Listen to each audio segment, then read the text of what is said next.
नमस्कार, अमर छत्तीसगढ़ देख रहे हैं आप। मैं हूं प्रशांत कटारे और बुलेटिन की शुरुआत अहम खबर के साथ। रायपुर में लॉकडाउन 4.0 में राहत मिलने के बाद बाजारों में लोगों की भीड़ उमड़ पड़ी। शनिवार और रविवार के टोटल लॉकडाउन के बाद लोग सामान लेने बाजारों में पहुंच रहे हैं। लॉकडाउन 4 में राहत मिलने के बाद रायपुर में दिन के हिसाब से दुकानें खोलने का फैसला लिया गया है, लेकिन इस सब के बीच पुलिस प्रशासन के सामने सबसे बड़ी चुनौती सोशल डिस्टेंसिंग का पालन कराना होगा। तो लॉकडाउन 4 आज से शुरू हो गया है और इससे पहले लगातार 2 दिन राजधानी रायपुर टोटल लॉकडाउन थी और उसके बाद आज दिनों के हिसाब से दुकानें खुलेंगी और इसमें कुछ गैर जरूरी दुकानें भी खुल गई हैं। उसके बाद ये तस्वीरें देखिए आप, भीड़ उमड़ पड़ी है। राजधानी में लॉकडाउन से रियायत के बाद यहाँ के मार्केट की तस्वीरें देखिए। बाजार खुल चुके हैं और बाजारों में लोगों की भीड़ आपको नजर आएगी और जिस तरह से आप देखिए कि पूरी भीड़ यहाँ मार्केट में है, सभी दुकानें खुली हुई हैं और जो तमाम दुकानें जो ग्रोसरी की हैं वो तो खुली ही हैं और साथ ही साथ जो अन्य सामानों की दुकानें हैं उन्हें भी खोलने पर रियायत दे दी गई है। कपड़ों की दुकानें यहाँ पर खुली हुई हैं और ये राजधानी का मुख्य मार्केट है जहां पर अभी आपको भीड़ नजर आएगी। लोग यहां पर दिखाई देंगे आपको बड़ी तादाद में। 2 दिनों तक टोटल लॉकडाउन यहां पर लगा हुआ था और टोटल लॉकडाउन भी खुला है और साथ ही साथ जब लॉकडाउन 4.0 के लिए रियायत दी गई उसके बाद लोगों में भीड़ बढ़ी। हालांकि अलग अलग दिन यहां पर तय किए गए हैं कि किस किस दिन कौन कौन सा मार्केट खुलेगा और साथ ही साथ यहाँ पर अभी मार्केट के क्षेत्र में आपको बता दूं कि लेफ्ट राइट का फॉर्मूला अपनाया गया है। जिस तरह से आप देख सकते हैं कि मेरे बाएं तरफ की जो दुकानें हैं वो दुकानें बंद हैं और दाहिनी तरफ की दुकानें खोली गई हैं। तो इसी फॉर्मूले के आधार पर चल रहा है। लेकिन हालात आप ये देखिए अभी कि जाम जैसी स्थिति भी आपको नजर आएगी और एनसीसी के जो कुछ कैडेट्स हैं वो इसको संभालते हुए आपको दिखाई देंगे। तो ये स्थिति जो है वो आम दिनों में बनती है और अभी क्योंकि कोरोना काल चल रहा है और इस दौरान जब रियायत मिली तो ऐसी रियायत की आप देख सकते हैं कि पूरी तरह से जाम की स्थिति मार्केट में नजर आ रही है। इसलिए हम आपसे अपील करेंगे कि अपने घरों से अगर आप सामान लेने के लिए निकल भी रहे हैं तो सोशल डिस्टेंसिंग का पालन करना जरूरी है, क्योंकि रियायत जरूर दी गई है लेकिन रियायत का ये मतलब नहीं है कि कोरोना का संकट अब खत्म हो चुका है। अगर आप सुरक्षित रहेंगे तभी दूसरों को सुरक्षित रख पाएंगे और जिला प्रशासन ने भी कह दिया है कि शाम 7 बजे के बाद अगर सुबह 7 बजे तक कोई घर से बाहर निकलता है तो उसके खिलाफ कड़ी कार्रवाई की जाएगी, क्योंकि इस दौरान कर्फ्यू जैसा पूरा माहौल राजधानी में दिखाई देगा। कैमरा पर्सन इमरान कुरैशी के साथ देवव्रत भगत, न्यूज 18 रायपुर। तो राजधानी रायपुर में दिन के हिसाब से दुकानें खुल रही हैं। एक तरफ की दुकानें खुल रही तो एक तरफ की दुकानों को बंद रखा गया है, लेकिन चूंकि 2 दिन से लॉकडाउन था और आज जब राजधानी खुली तो भारी भीड़ उमड़ पड़ी है। बाहर निकले हैं लोग सामान लेने के लिए। देवव्रत हमारे साथ जुड़ गए हैं और जानकारी के साथ। देवव्रत, जो तस्वीरें नजर आ रही हैं आम दिनों, ऐसा लग रहा है जैसे आम दिनों में हम वापस लौट आए हों, लेकिन खतरा अभी टला नहीं है कोरोना का। और सबसे महत्वपूर्ण बात यह कि आपकी अवेयरनेस, आपकी जागरूकता ही आपको बचाएगी।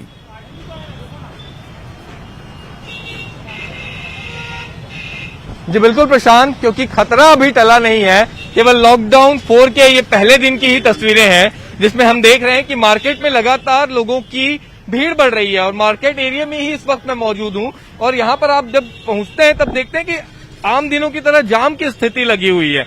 ये पूरा मार्केट का एरिया जो है ये खुला हुआ है और जब आप मार्केट में आते हैं तब आम दिनों में जिस तरह के जाम के हालात होते हैं, भले ही लॉकडाउन क्यों ना हो, लेकिन वो दिखाई दे रहा है अभी मार्केट में। और ये बड़ी चुनौती यहाँ पर प्रशासन के लिए है, पुलिस के लिए है कि इस तरह की भीड़ को कैसे कंट्रोल किया जाए, क्योंकि आपने नियम कायदे बना दिए कि लेफ्ट और राइट का फॉर्मूला अपनाया, आपने ऑड इवन का भी फॉर्मूला अपनाया, लेकिन वो फॉर्मूला कितना काम कर रहा है, लोग कितना ज्यादा कुछ समझ रहे हैं, वो तो ये तस्वीरें ही बता रही हैं साफ तौर पे कि क्या हालात अभी राजधानी रायपुर में दिखाई दे रहे हैं। जिस तरह की भीड़ दिखाई दे रही है, लोग दिखाई दे रहे हैं। हालांकि 2 दिनों तक टोटल लॉकडाउन भी था, इस वजह से भी काफी लोग घर से बाहर निकले हैं, लेकिन जब इस तरह की स्थिति राजधानी में बनती हुई दिखाई देगी और वो भी तब जब एक साथ काफी सारे केस कल आ गए हैं, तब आप कैसे उम्मीद कर सकते हैं कि सोशल डिस्टेंसिंग का यहाँ पर पालन किया जा पाएगा और कोरोना से बचा जा सकता है।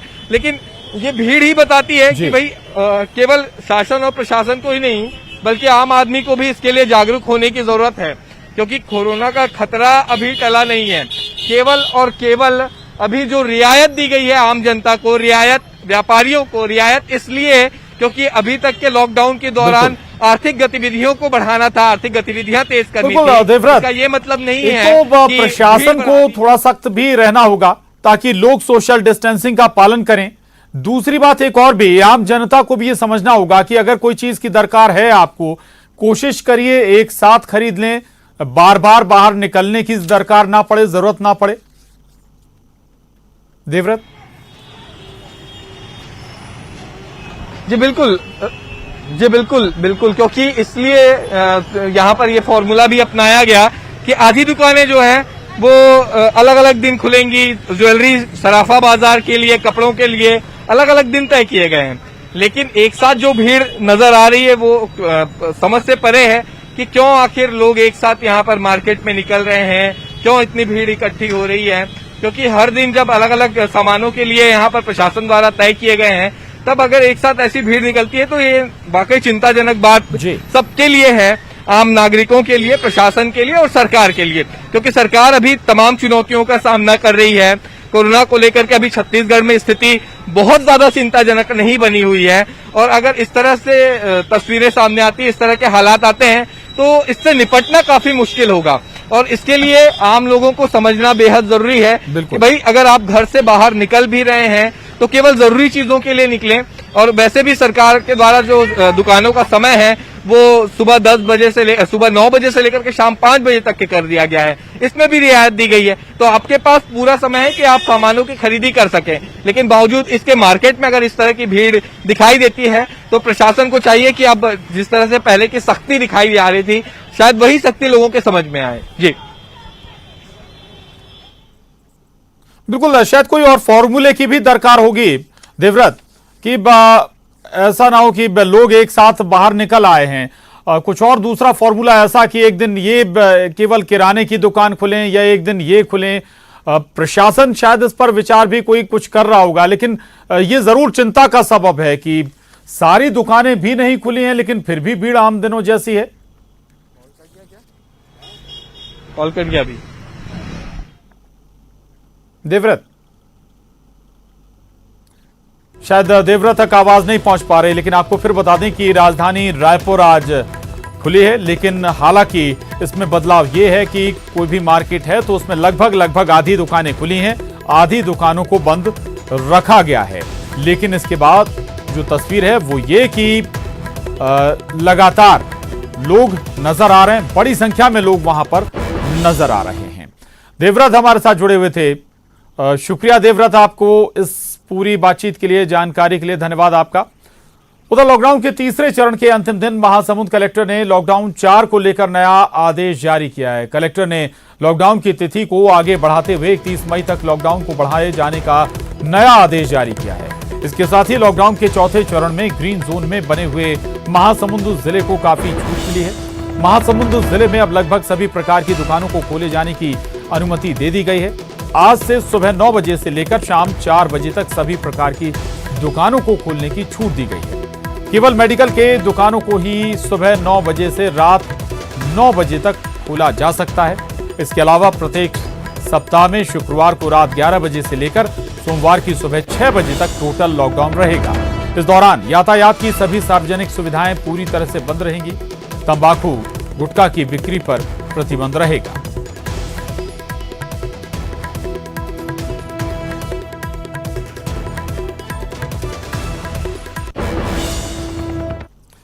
और छत्तीसगढ़ में कोरोना के एक्टिव मरीज अब 33 हो गए हैं। अब तक 92 में से 59 मरीज ठीक होकर घर वापस जा चुके हैं। रविवार को 10 घंटे में कोरोना के 25 नए मरीज मिले हैं छत्तीसगढ़ में। प्रवासी मजदूरों के आने से संक्रमण का खतरा राज्य में बढ़ा है और राज्य में 16 अगस्त तक धारा 144 जारी रहेगी। तो ये बड़ी खबर है और अहम खबर है।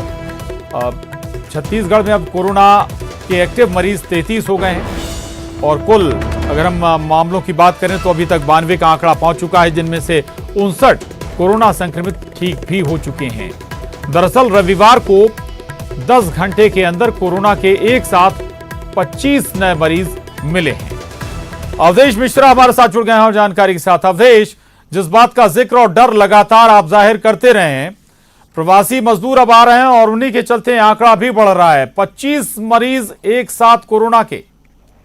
बिल्कुल, देखिए ये हैरान करने वाले आंकड़े हैं कि एक साथ अगर 10 घंटे के भीतर 25 मरीज सामने आएंगे तो आने वाले समय में जब 1 लाख के अधिक जो है प्रवासी मजदूर जिनको छत्तीसगढ़ न केवल आना है बल्कि अन्य राज्य के जो मजदूर है जो छत्तीसगढ़ होते हुए जा रहे हैं उनसे भी संक्रमण का खतरा है। तो ऐसे में एक बड़ी चुनौती है कि कैसे स्थिति को नियंत्रित किया जाए, खास करके तब जब मानसून पूरी तरह से दस्तक देने के लिए तैयार है, क्योंकि मानसून में बारिश के दिनों में ऐसी व्यवस्थाओं पे कई तरह के सवाल उठते रहे हैं। क्वारंटाइन सेंटर हो चाहे तमाम तरह की व्यवस्था है, मानसून में उसकी अलग तैयारी करनी पड़ती है। लेकिन ऐसे में अब जो 92 आंकड़ा पहुंच चुका है और एक्टिव मरीजों की संख्या जो 33 है, सच में ये चौंकाती है कि आखिरकार छत्तीसगढ़ अब तक जो नियंत्रित माना जा रहा था, अचानक से मजदूरों के आने से जो इनके जो पॉजिटिव होने का जो सिलसिला है वो जारी हुआ है, तो ये थमेगा कहाँ? सबसे बड़ा सवाल प्रशांत यही है कि ये थमेगा कहाँ, क्योंकि अभी और कई मजदूरों का आना बाकी है। तो ऐसे में कैसे विभाग निपटेगा, कैसे छत्तीसगढ़ राज्य कोरोना मुक्त होगा, एक बड़ी चुनौती ये बनी हुई है। बिल्कुल अवधेश, ये जरूर हमें समझना होगा और सरकार को भी तय करना होगा कि जो भी प्रवासी मजदूर आए वो किसी भी सूरत में उन्हें पर्याप्त समय क्वारंटाइन में रखा जाए, पर्याप्त उनका मेडिकल चेकअप हो, ताकि कोई भी जो संक्रमित है धोखे से भी ना छूट जाए। अवधेश, बिल्कुल, देखिए बिल्कुल आपने सही कहा। कवर्धा में हमने देखा कि जो एक प्रवासी मजदूर थे जो मुंबई से आए थे, वो पीड़ित हुए, पॉजिटिव आए, लेकिन पता चला कि वो एक दिन पहले वो क्वारंटाइन सेंटर से भाग गए थे। हालांकि उनके ऊपर FIR भी दर्ज कर ली गई है, कानूनी कार्रवाई होगी। लेकिन सवाल यह है कि क्वारंटाइन सेंटर से अगर भागने के बाद कॉन्टेक्ट हिस्ट्री जो है वो कैसी खंगाली जाएगी, वो एक बड़ी चुनौती है। लेकिन सवाल यही है कि इस विपदा के समय में जिस तरह से तैयारियां की जा रही है, उम्मीद सभी को यही है कि बेहतर रिजल्ट हो। और छत्तीसगढ़ जो अब तक सुरक्षित माना जा रहा था, ये कहा जा रहा था कि सारे जो मामले हैं वो नियंत्रण में है, वो नियंत्रण बरकरार रहे, इसलिए और अधिक सतर्कता बरतने की आवश्यकता है। और शायद यही वजह है कि स्वास्थ्य मंत्री बिल्कुल, हालांकि अभी तक स्थितियां नियंत्रण में थी, ये आगे भी नियंत्रण में रहें, इसके लिए सतर्कता बेहद जरूरी है। शुक्रिया अवधेश आपका इस जानकारी के लिए। आगे बढ़ते हैं और खबर गरियाबंद से। गरियाबंद जिले में कोरोना का पहला केस सामने आया है। रायपुर एम्स ने इसकी पुष्टि की है। मरीज के पॉजिटिव होने की जानकारी मिलते ही जिला प्रशासन हरकत में आ गया। तत्काल मरीज को रायपुर एम्स में भर्ती कराया गया, साथ ही उसके परिवार को आइसोलेट कर दिया गया है। इसके अलावा आसपास के इलाके को कंटेनमेंट जोन घोषित कर जांच शुरू कर दी गई है। जानकारी के मुताबिक छात्रा 29 अप्रैल को कोटा से लौटी है। पहले उन्हें 6 दिन कवर्धा क्वारंटाइन सेंटर में रखा गया था। उसके बाद 5 मई से छात्रा घर पर ही क्वारंटाइन में थी।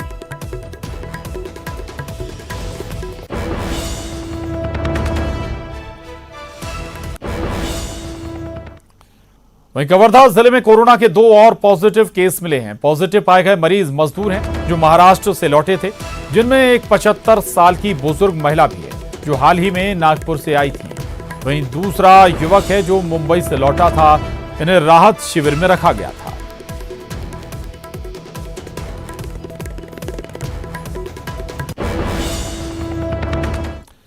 और खबर जगदलपुर से है, जहां मशीन खराब होने से कोरोना जांच प्रभावित हुई है। 24 घंटे तक RT-PCR मशीन खराब रही है और आज सुबह मशीन को ठीक किया गया है। दुर्ग अंजोरा से एक और जांच मशीन मंगाई गई है और अब जल्दी जांच रिपोर्ट के साथ ही ज्यादा संख्या में जांच हो सकेंगी। दरअसल RT-PCR मशीन जगदलपुर में खराब हो गई और इसके बाद करीब 24 घंटे तक कोई जांच इसके चलते नहीं हो पाई।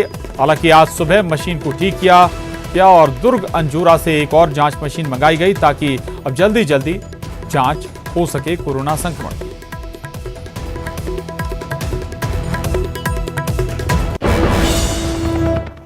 और बड़ी खबर रायपुर से, जहां युवक का जला हुआ शव बरामद हुआ है। रायपुरा चौक स्थित प्रांजल पेट्रोल पंप के पास बताया जा रहा है कि युवक का शव मिला है। हत्या की आशंका जताई जा रही है। डीडी नगर थाना क्षेत्र का ये मामला है। शव की अभी तक शिनाख्त नहीं हो पाई है। तो रायपुर से ये बड़ी खबर है। राजधानी के रायपुरा चौक स्थित प्रांजल पेट्रोल पंप के पास एक युवक का शव बरामद हुआ है। अभी तक शव की शिनाख्त नहीं हो पाई है। ऐसा माना जा रहा है कि किसी ने हत्या युवक की अंजाम देकर इसे शव को यहां पर फेंका गया। डीडी नगर थाना क्षेत्र का ये मामला है। वहीं जगदलपुर में नगरनार में निर्माणाधीन स्टील प्लांट में आग लगी। पैकेज नंबर 7 में रखे सामानों में आग लगी और वेल्डिंग से बताया जा रहा है कि चिंगारी निकलने के चलते आग की आशंका जाहिर की जा रही है। फायर ब्रिगेड ने आग पर काबू पा लिया है। 1 महीने पहले भी स्टील प्लांट में आग लगी थी।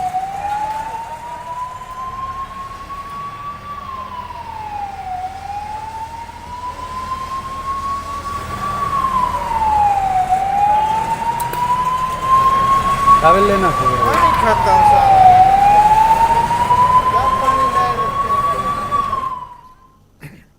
और अगली खबर, मुख्यमंत्री भूपेश बघेल ने केंद्र सरकार पर निशाना साधा है। वित्त मंत्री पर सीएम ने हमला बोला है। प्रवासी मजदूरों को लेकर उन्होंने निशाना साधा है। दरअसल वित्त मंत्री निर्मला सीतारमण ने सवाल उठाया था उस दौरान जब राहुल गांधी कुछ मजदूरों से मुलाकात कर रहे थे। और अब मुख्यमंत्री भूपेश बघेल ने न केवल केंद्र पर निशाना साधा है बल्कि वित्त मंत्री को भी निशाने पर लिया है। मुख्यमंत्री भूपेश बघेल ने प्रवासी मजदूरों को लेकर ये निशाना साधा। भूपेश बघेल ने निर्मला सीतारमण, वित्त मंत्री निर्मला सीतारमण ने राहुल गांधी पर निशाना लगाया था और कहा था कि जिन मजदूरों से राहुल गांधी बात कर रहे हैं वो मजदूरों का समय खराब कर रहे हैं। के मजदूर लाने की व्यवस्था की बात है तो अभी तक के 75,000 मजदूर जो दूसरे प्रदेश में फंसे हुए थे वो आ चुके हैं, जिसमें 16,000 मजदूर है वो रेल मार्ग से आए हैं और बचत जो मजदूर हैं वो सड़क मार्ग से आए हैं। आपने जो व्यवस्था की है 2 राज्यों की सहमति के बाद से ट्रेन चलेगी और इसी में विलम्ब हो रहा है। 3 दिन समय लगा कर्नाटक राज्य सरकार से सहमति मिलने में। यूपी सरकार में भी इसी प्रकार के ट्रेन चलाने की सहमति में विलम्ब किया जा रहा है। 11 मई से जम्मू कश्मीर से हम लोगों ने सहमति मांगी है और आज तक मिला नहीं है। तो ये आपके कार्य करने की शैली है। राहुल जी के श्रमिकों से, प्रवासी श्रमिकों से बात करने पे आप तिलमिला उठे। उन्होंने तो केवल उसके दुख जानने की कोशिश की, उसके आंसू पोंछने की कोशिश की। आपने तो उस पर आप कहते हैं कि आपने समय बर्बाद किया। सीतारमण जी, आपकी सरकार ने तो लाखों मजदूरों की जीवन बर्बाद कर दिया है।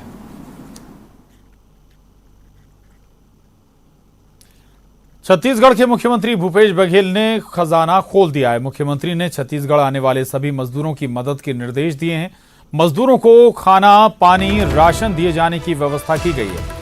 इतना ही नहीं, दूसरे प्रदेश के पैदल चलने वाले मजदूरों को जूते चप्पल भी दिए जाने की घोषणा की गई है। और वहीं हर मजदूर को उनके गृह जिले भेजने के लिए भी बसें चलाने की व्यवस्था की गई है, जबकि दूसरे राज्यों के प्रवासी मजदूरों को राज्य की सीमा पर ले जाकर छोड़ने की व्यवस्था की गई है, जिसकी मॉनिटरिंग खुद मुख्यमंत्री भूपेश बघेल करेंगे। रायपुर और राजनांदगांव से इसकी शुरुआत भी हो चुकी है।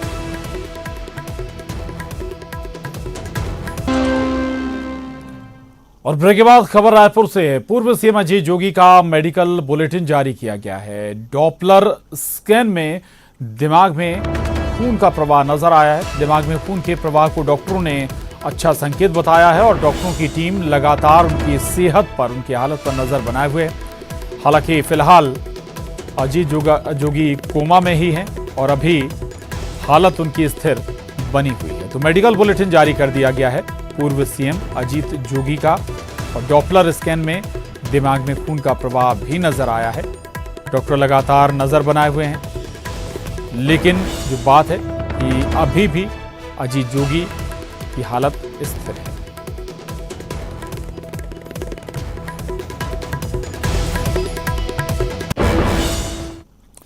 उधर बिलासपुर में बीजेपी युवा मोर्चा के जिला मंत्री राहुल मुगल ने जिला अध्यक्ष को बीजेपी के प्राथमिक सदस्यता से त्यागपत्र सौंप दिया। जिला मंत्री ने इसके पीछे कोरोना संकट पर देश के वर्तमान हालात को लेकर पार्टी की कार्यप्रणाली को जिम्मेदार ठहराया है। वहीं भारतीय जनता युवा मोर्चा इसे अवसर की राजनीति बता रही है।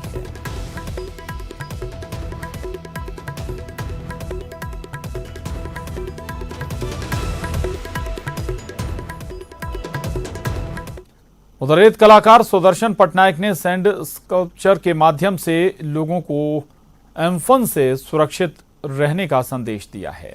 पटनायक ने लोगों से सरकार की तरफ से जारी दिशा निर्देशों को मानने की अपील की और बता दें कि चक्रवाती तूफान एम्फन लगातार शक्तिशाली होता जा रहा है और इससे बंगाल और ओडिशा में भारी नुकसान हो सकता है। इसे देखते हुए दोनों राज्यों में नेशनल डिजास्टर रिस्पांस फोर्स की कुल 17 टीमें भेजी गई। राष्ट्रीय आपदा प्रबंधन कमेटी भी स्थिति की लगातार समीक्षा कर रही है। वहीं छत्तीसगढ़ के उत्तरी हिस्से में भी इसका असर हो सकता है।